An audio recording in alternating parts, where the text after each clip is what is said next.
देश भर में बीजेपी की तिरंगा यात्रा। हरियाणा सीएम की अगुवाई में कुरुक्षेत्र के लाडवा में निकाली जा रही तिरंगा यात्रा।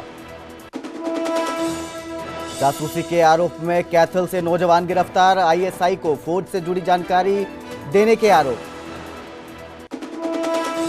पैतृक गांव पहुंची शहीद मनोज फोगाट की पार्थिव देह। शहीद के अंतिम दर्शनों के लिए उमड़ी भीड़। गांव समसपुर में सैन्य सम्मान के साथ दी जाएगी अंतिम विदाई।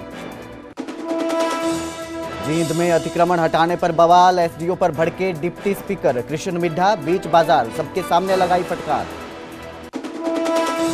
सोनीपत में बदमाशों से एंटी गैंगस्टर यूनिट की मुठभेड़। एनकाउंटर में बदमाश सूरज को लगी गोली। आरोपी पर यूपी में 5 संगीन मामले दर्ज। थोड़ी देर में आएगा हरियाणा बोर्ड 10वीं का रिजल्ट। हरियाणा बोर्ड की ऑफिशियल वेबसाइट पर जारी होगा रिजल्ट। इस बार 2.77 लाख बच्चों ने दिया था एग्जाम। प्रधानमंत्री मोदी ने नीरज चोपड़ा को दी बधाई। कहा यह नीरज के अनुशासन और जुनून का नतीजा। नीरज की उपलब्धि पर देश को मान।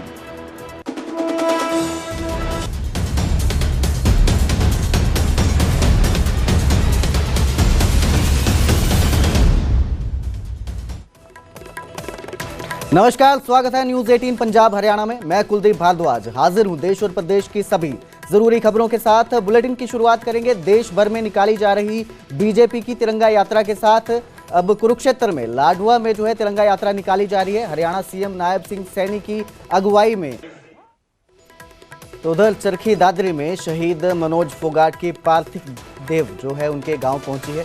शहीद के अंतिम दर्शनों के लिए लोगों की भीड़ उमड़ी है। 15 मई को कपूरथला आर्मी कैंप में गोली लगने से जो मनोज फोगाट हैं वो शहीद हुए थे। कैबिनेट मंत्री स्तुति चौधरी ने सेना जवान की शहादत पर कहा देश के लिए मनोज फोगाट की शहादत पर गर्व है। शहीद का गांव समसपुर है जहां पर सैन्य सम्मान के साथ उन्हें अंतिम विदाई दी जाएगी।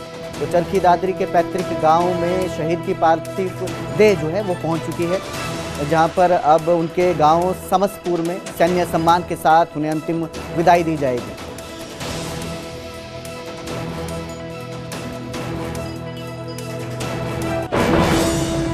यहाँ पे गांव में मैं खड़ी हूँ और श्रद्धांजलि देने आई हूँ वीर मनोज फोगाट को।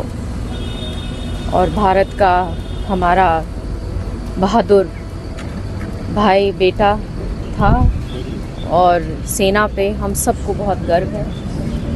अभी ही आपने देखा है कि कितना ये पहलगाम के अटैक के बाद कितना बड़ा जो एक आतंकी हमला हुआ था, किस प्रकार से हमारी सेना ने दुश्मनों के भीतर घुसकर कितनी बहादुरी के साथ अपनी जान की को हथेली पे रखकर हमारे प्राणों की रक्षा करे।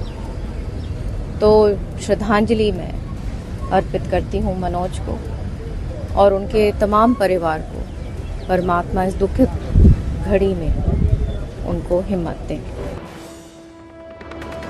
आगे बढ़ेंगे, बात करेंगे कैथल की, जहां पर जासूसी के आरोप में एक नौजवान को गिरफ्तार किया गया है। कैथल से नौजवान को गिरफ्तार किया गया है। आईएसआई को फौज की खुफिया जानकारी देने के आरोप हैं युवक पर। तो गांव मस्तगढ़ का 25 साल का देवेंद्र सिंह, उसे गिरफ्तार किया है। हाल ही में करतारपुर कॉरिडोर के जरिए ये पाकिस्तान गया था, ऐसा खुलासा हुआ है। पूछताछ के दौरान करीब 1 हफ्ते तक पाकिस्तान में आरोपी रहा। एक लड़की के जरिए आईएसआई के संपर्क में आने के भी आरोप है। अब तक 5 से ज्यादा पाकिस्तानी एजेंटों के संपर्क में रहा है आरोपी। तो कैथल से जो है इसे गिरफ्तार किया गया है। जासूसी के आरोपों में नौजवान को गिरफ्तार किया गया है। देवेंद्र सिंह पर आरोप है कि वो आईएसआई को जो भारतीय फौज है उसके खुफिया जानकारी देता था, खुफिया जानकारी लीक करता था। ऑपरेशन सिंदूर से जुड़ी जानकारी भी लीक की थी, जिसके बाद इसे कैथल से गिरफ्तार किया गया है। आरोप है कि अब तक 5 से ज़्यादा पाकिस्तानी एजेंटों के ये संपर्क में रहा है। आईएसआई के संपर्क में एक लड़की के जरिए आया था और खुलासा हुआ है पूछताछ के दौरान कि हाल ही में करतारपुर कॉरिडोर के जरिए ये पाकिस्तान गया था। करीब 1 हफ्ते तक पाकिस्तान में रहा और उसके बाद जो है एक लड़की के जरिए आईएसआई के संपर्क में आया और अब तक 5 से ज़्यादा पाकिस्तानी एजेंटों के संपर्क में रहा है। ये आरोप हैं देवेंद्र सिंह पर, जिसे जासूसी के आरोपों में गिरफ्तार किया गया है। 25 साल के देवेंद्र सिंह को कैथल से गिरफ्तार किया गया है। गांव मस्तगढ़ का रहने वाला है देवेंद्र सिंह। इस खबर पर ज्यादा जानकारी के लिए मेरे सहयोगी वीरेंद्र पुरी मेरे साथ जुड़े हैं। वीरेंद्र जी, मैं जानना चाहूंगा कि किस तरह जो है ये खुलासा हुआ कि ये जो देवेंद्र सिंह है ये जासूसी करता है और इसके बाद इसे गिरफ्तार किया गया। कुलदीप, 11 मई को एक जो सिक्योरिटी की जो टीम है उनकी तरफ से एक जानकारी आती है कि एक जो है सोशल मीडिया पर देवेंद्र नाम का शख्स जो वो सोशल मीडिया पर हथियारों से हाथों में हथियार लेकर लहराते हुए इस तरह की वीडियो फोटोज वगैरह शेयर करता है। तो सिक्योरिटी की जो टीमें हैं उन्होंने एक एफआईआर दर्ज करवाई, जिसके बाद छानबीन की गई। तो जो देवेंद्र है वो उसके जो संपर्क है वो आईएसआई एजेंटों से मिले। उसके बाद गहनता से छानबीन की गई, जिसके बाद जो देवेंद्र है वो पाकिस्तान जो करतार कॉरिडोर है उसके थ्रू पाकिस्तान गया था। उसने कई धार्मिक स्थलों की यात्रा भी की थी, जिसके बाद वहाँ वो आईएसआई के जो एजेंट है उनके संपर्क में आया। वहाँ पर उन्होंने उसका संपर्क एक महिला से करवाया। उसके बाद हनी ट्रैप वगैरह का कोई मामला दर्ज करवा के उसको अपनी ये कह सकते हैं कि अपनी पकड़ में ले लिया। उसके बाद से यहाँ भारत आकर, हरियाणा आकर, क्योंकि वो पटियाला यूनिवर्सिटी में पॉलिटिकल साइंस से मास्टर डिग्री कर रहा है, तो वहाँ पटियाला जो कंटोनमेंट एरिया है वहाँ की कुछ वीडियो फोटो उसने शेयर की। कुछ और भी खुफिया जो जानकारी है, हो सकता है कि ऑपरेशन सिंदूर से जुड़ी कोई जानकारी भी उसने दी हो। तो इस तरह की तमाम जो खुफिया जानकारी है उसने पाकिस्तानी एजेंटों को भेजी, जिसके बाद पुलिस ने पूरी छानबीन जो है वो फिलहाल कर रही है। उसके जो अकाउंट वगैरह है वो भी खंगाले जा रहे हैं जी हैं, और कोर्ट की तरफ से 3 दिन का उसका रिमांड लिया गया। आगे क्या कुछ इसमें निकल कर आता है ये देखने वाली बात होगी, लेकिन पुलिस है जो है वो हर एंगल से इस केस की जांच कर रही है। जी बहुत बहुत शुक्रिया इस सारी जानकारी के लिए वीरेंद्र जी।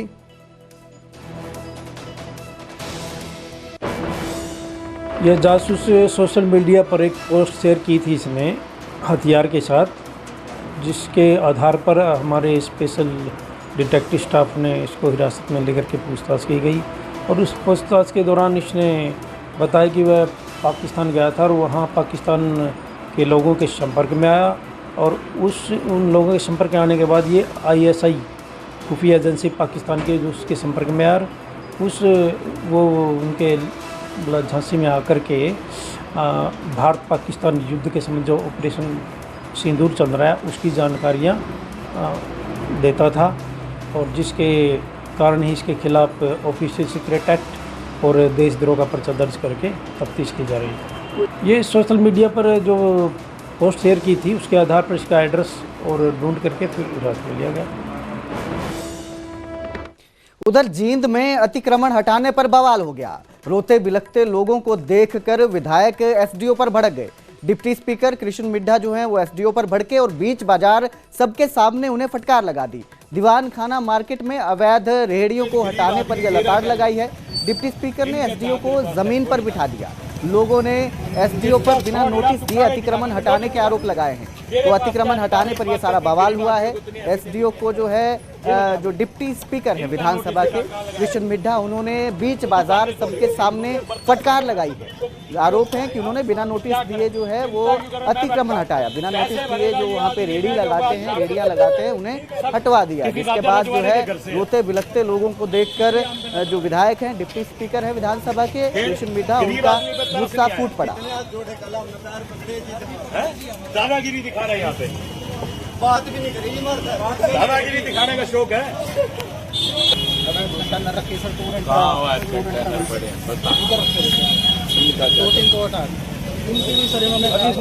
मैं जो बात कर रहा इस बात का जवाब दे रहे को, इस बात का जवाब दे। ये गरीब आदमी तेरा क्या ले, इनके कहा तेरे पास है वो निकाल, इसका छोड़ यार, तू कागज दिखा मेरे को, नोटिस दिखा।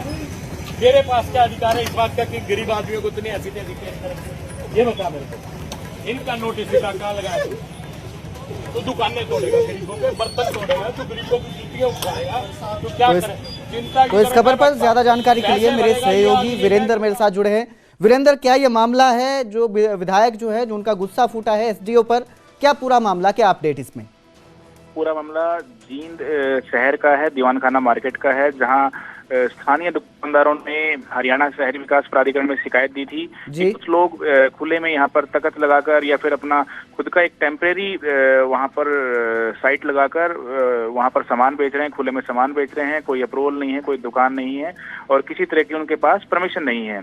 तो इसी शिकायत के आधार पर एचएसवीपी की जो टीम है वहाँ पर पहुंची थी अतिक्रमण को हटाने के लिए और जो ये अवैध जो ढांचे था, जो अतिक्रमण था, उनको हटाया गया था वहाँ से।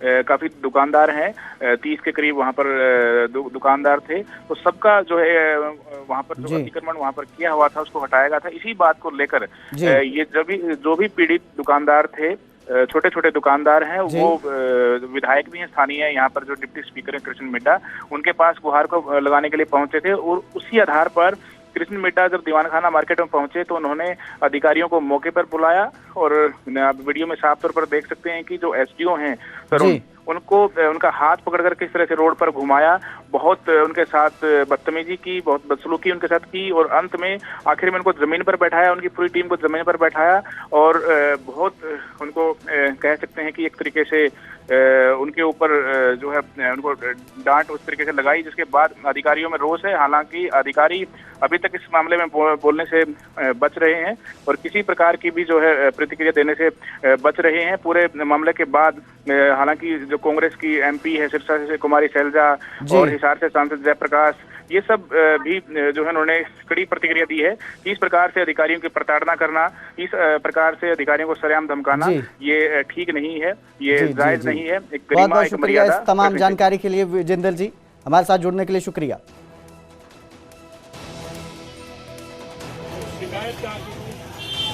खुद की आत्मा इस बात का महसूस कर रही है कि नालायक अफसरों की वजह से इनकी दुकानें टूटी और मैंने इनको नीचे बिठा के इनको क्या कह सकता हूँ, लेकिन नीचे बैठा के एहसास कराया कि गरीब आदमी कैसे तपती धूप में 2 रुपये कमाने के लिए, 100 रुपये कमाने के लिए किस प्रकार से अपना टाइम निकालकर किस तरह सारा दिन धूप में, छाँव में, बारिश में खड़ा रहता है।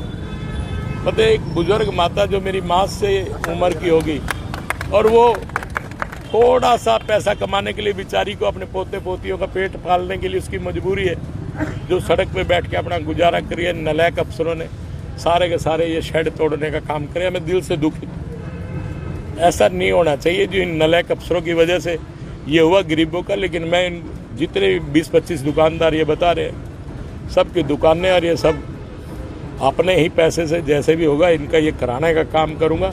और आज ही शाम को 7 बजे इन लोगों को बुलाया मैंने, ताकि ये अपने घरों में अपने बच्चों को खाना भोजन की व्यवस्था मैं इनको करके दूंगा, ताकि आज रात को इनके घर में चूल्हा जल जाए, ऐसी व्यवस्था करूंगा। लेकिन दिल से दुखी हूँ कि नहीं होना चाहिए, क्योंकि मेरे पिता जब यहाँ जींद आए तो बहुत गरीबी की हालत में आए थे और उन्होंने अपने आप को यहाँ स्टैंड किया, सबने साथ दिया। और हमारा को हमेशा हमारे पिता ने कहा कि गरीब आदमी का साथ हमेशा देना बेटा।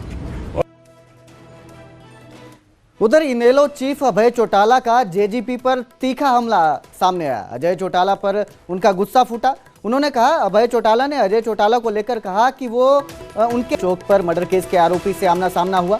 मुठभेड़ में सूरज नाम के बदमाश को गोली लगी। 2 आरोपी मौके से पकड़े गए, एक घायल हुआ। घायल सूरज को सिविल अस्पताल में इलाज के लिए भर्ती करवाया गया है। यूपी में सूरज पर 5 संगीन केस दर्ज है।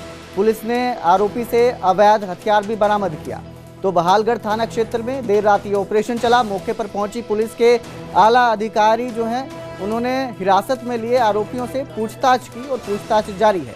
तो सब्जी मंडी चौक पर मर्डर केस के आरोपी से आमना सामना हुआ। बदमाशों के साथ एनकाउंटर हुआ, जिसमें आरोपी बदमाश सूरज को गोली लगी है, अस्पताल में भर्ती है।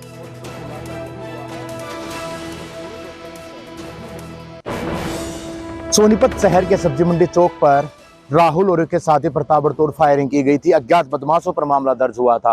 फिलहाल मामले में खुलासा ये हुआ था कि यूपी में ही कोई कहासुनी राहुल के साथ हुई थी और सूरज और प्रिंस नाम के शख्स पर यह गोली मारने का आरोप था। हालांकि इनका एक अन्य साथी मनीष भी बताया जा रहा है। लेकिन आज मुठभेड़ इसी जगह पर हुई है जहां पर आप देख सकते हैं कि एंटी गैंगस्टर यूनिट के इंचार्ज अजय धनखड़ के अलावा एसीपी राजपाल सिंह और अन्य पुलिस फोर्स तैनात है। और यहाँ पर पुलिस के जो है सूरज नाम के शख्स को गोली जो मुठभेड़ के बाद जो गिरफ्तार कर चुकी है। राउंड अप उसके अलावा प्रिंस और मनीष भी किए गए हैं। और जो खुलासा यही हुआ है कि जो सूरज और प्रिंस है, यूपी में ही उनकी कोई राहुल के साथ किसी बात को लेकर रंजिश थी? तो जेवलिन थ्रो में गोल्डन बॉय नीरज चोपड़ा ने नया रिकॉर्ड बनाया है। नीरज चोपड़ा ने पहली बार 90 मीटर से ज्यादा दूर जो है वो भाला फेंका। दोहा डायमंड लीग में जो नीरज ने है 90.23 मीटर दूर भाला फेंका। दोहा डायमंड लीग में दूसरे नंबर पर नीरज चोपड़ा रहे। जर्मनी के जेवलिन वेबर ने 91.06 मीटर दूर भाला फेंका। तो नीरज ने पहले प्रयास में 88.44 मीटर स्कोर किया, जबकि दूसरा थ्रो अमान्य रहा। फिर नीरज ने तीसरे प्रयास में अपने करियर का बेस्ट थ्रो किया। इससे पहले उनका बेस्ट थ्रो 89.94 मीटर था, जो उन्होंने 2022 डायमंड लीग में हासिल किया था। 90 मीटर प्लस स्कोर करने वाले तीसरे एशियाई एथलीट नीरज चोपड़ा बने हैं। जेवलिन थ्रो में 90 मीटर से ज्यादा स्कोर करने वाले एशियाई तीसरे खिलाड़ी बने हैं। इतना ही नहीं, वो ऐसा करने वाले दुनिया के 25वें जेवलिन थ्रोअर बने हैं।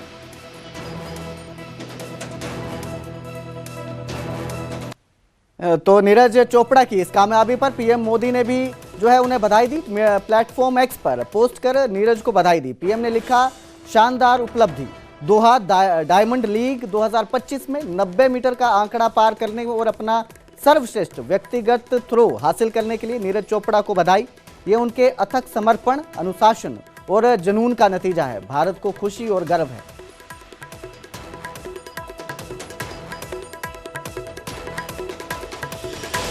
तो इस बुलेटिन में फिलहाल इतना ही। मुझे दीजिए इजाजत। देखते रहिए न्यूज़ 18 पंजाब हरियाणा।